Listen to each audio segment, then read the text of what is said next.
আগের সরকারকে খত দিয়ে যে টকশো করছেন কথা বলেন আপনারা কোথায় ছিলেন এতদিন?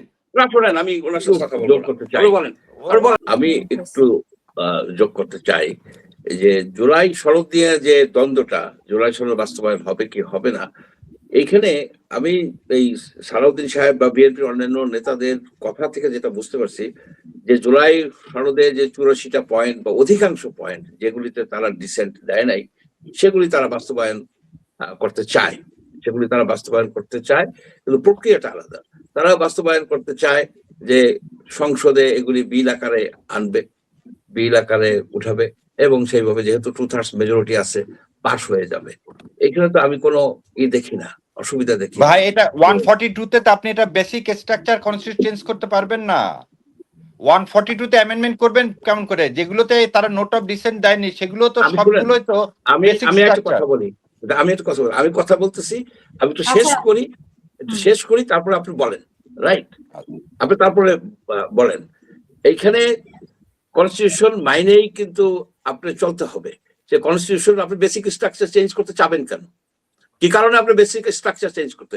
বেসিক স্ট্রাকচার যারা করছে তারা এই 71-এ যুদ্ধ করে একটা রাষ্ট্র প্রতিষ্ঠা করছে, সেখানে তারা আপনার সাম্য, ফ্র্যাটার্নিটি, লিবার্টি, আপনার ইকুয়ালিটি এইসব নিয়ে এবং 4টা মূল ধারা, মূল বিষয় যে ধর্মনিরপেক্ষতা, আপনার সমাজতন্ত্র, আপনার জাতীয়তাবাদ এবং গণতন্ত্র, এর উপর ভিত্তি করে একটা রাষ্ট্র প্রতিষ্ঠিত হয়েছে, ভাষা ভিত্তিক রাষ্ট্র।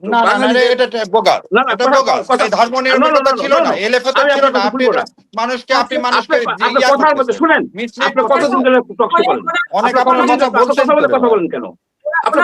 আপনারা মিসলিড করেন কেন? আপনারা একটা ডক্টরেট মানুষ কেন? আপনারা এলএফের কথা বলেন না কেন? এলএফে তো ধর্মনিরপেক্ষতা ছিল, এটা তো হোয়াইট লাই বলেন কেন আপনারা?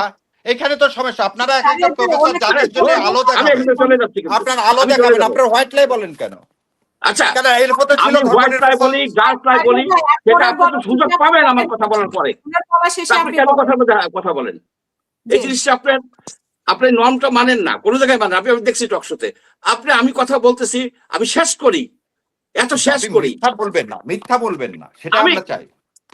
যে আপনি পরে বলেন যে উনি আমি কথা বলবো না, এই ধরনের লোকের সাথে কথা বলতে রাজি না। কারণ আমি কথা বলতেছি, আমি কথাটা শেষ করি, তারপর আপনি বলেন।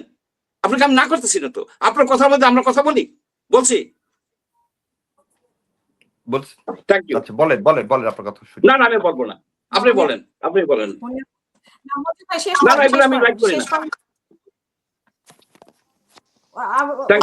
আপনি শেষ ভাই।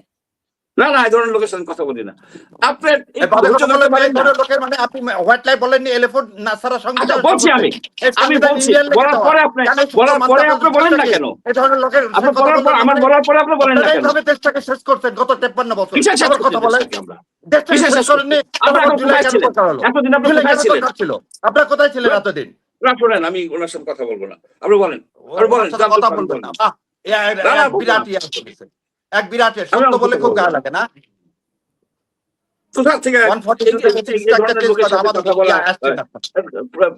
আমরা টকশো করি বহু বছর ধরে, আপনি নতুন ঢুকছেন, আপনি বুঝেন না।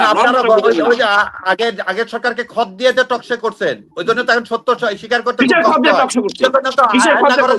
আপনি জানেন